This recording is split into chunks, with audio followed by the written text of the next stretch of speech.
अस्सलामुअलैकुम, welcome to binary classroom. और आज की इस क्लास में हम लोग नेटवर्क टोपोलॉजीज़, हमने जो लास्ट लेक्चर में उसका ओवरव्यू देखा था, उनमें जो 5 हमारे पास टोपोलॉजीज़ थे, आज के लेक्चर से हम लोग वन बाय वन उन तमाम के तमाम को डिटेल में डिस्कस करेंगे। उनमें से जो पहली टोपोलॉजी थी हमारे पास वो थी बस टोपोलॉजी। तो आज का टॉपिक भी हमारा है बस टोपोलॉजी। रीड कर लेते हैं कि बस टोपोलॉजी क्या है हमारे पास।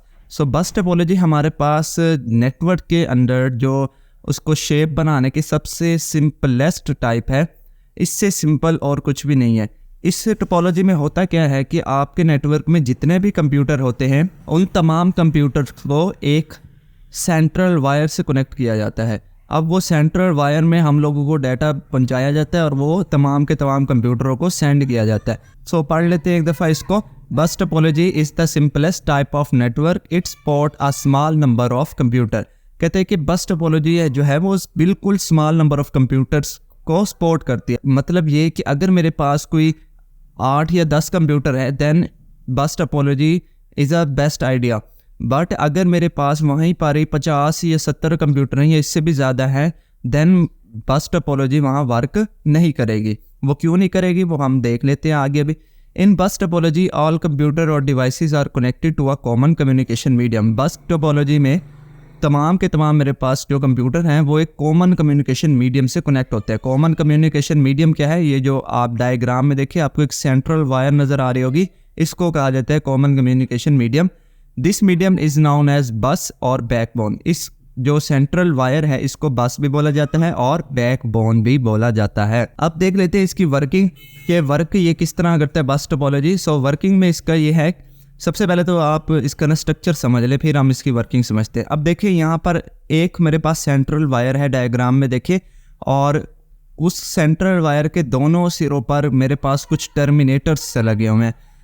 अच्छा, थर्ड नंबर पे मेरे पास इस बैकबोन के साथ कुछ 4 के करीब कंप्यूटर कनेक्टेड है और इन कंप्यूटरों ने एक दूसरे को डेटा ट्रांसफ़र करना है इस मेन लाइन की मदद से, ठीक है, यानी कि बस की मदद से।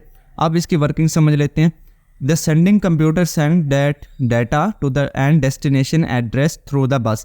कहते हैं कि सेंडिंग कंप्यूटर जो है वो जो डाटा उसने सेंड करना है वो और डेस्टिनेशन एड्रेस यानी कि किस कंप्यूटर को सेंड करना है डाटा वो बस के अंदर रिलीज़ करेगा। मतलब ये कि हम फर्ज कर लेते हैं कि ये जो कंप्यूटर नंबर 1 है इसने डेटा सेंड करना है कंप्यूटर नंबर 4 को, तो ये क्या करेगा, अपना जो डेटा इसने सेंड करना है वो और जो नोड 4 का जो एड्रेस होगा उसको यहाँ पर ड्रॉप कर देगा मेन बस में।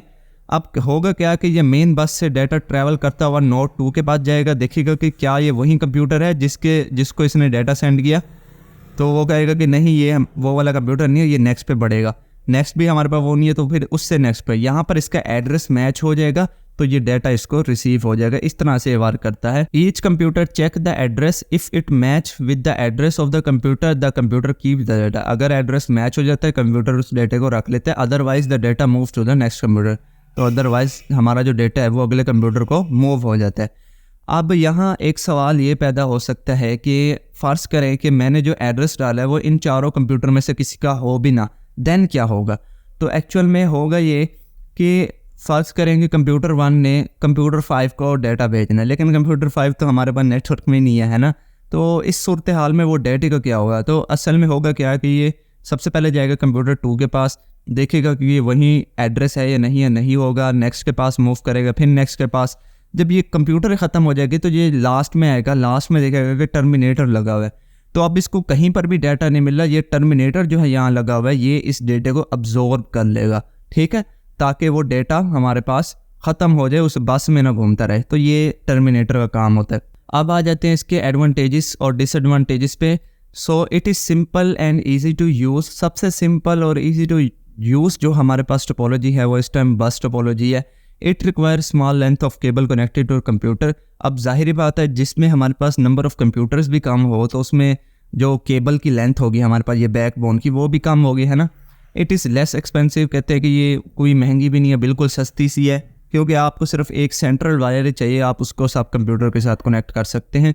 If one computer fail it does not effect the rest of the network. कहते हैं कि अगर नेटवर्क में मौजूद कोई भी एक कंप्यूटर फेल हो जाता है तो उससे बाकी का जो नेटवर्क है उस पर कोई जो है इफ़ेक्ट नहीं होगा। लेट्स सपोज कि मेरे पास कंप्यूटर 3 है और कंप्यूटर 3 जो है किसी वजह से नेटवर्क से जो है वो अलग हो गया। अब देखिए इस कंप्यूटर के जाने से मेरा बाकी नेटवर्क पे तो कोई इफेक्ट नहीं पड़ा ना, तो यही वो बात बताना चाह रहा है। अगर एक कंप्यूटर इनमें से फेल भी हो जाता है तो वो बाकी के नेटवर्क पर कोई जो है वो असर नहीं छोड़ता। नेक्स्ट है इसके डिसएडवांटेजेस में ये है कि it only supports small number of computer. तो सबसे पहला डिसएडवांटेज तो इसका यही है कि इसके अंदर जो कंप्यूटर है ना वो बहुत ही कम हम लोग यूज़ कर सकते हैं नेटवर्क के अंदर, क्योंकि ये जितना बड़ा ये नेटवर्क होता जाएगा ना उतना ही ये स्लो होता जाएगा। ये इसकी प्रॉब्लम है एक। The network speed slow down as the number of computer increase. जैसे जैसे कहते हैं कि नंबर ऑफ कंप्यूटर यहाँ इंक्रीज होते जाएंगे वैसे वैसे हमारे जो ओवरऑल जो स्पीड होगी ना नेटवर्क की वो स्लो हो जाएगी। The entire network stops working if there is a problem in the centre cable.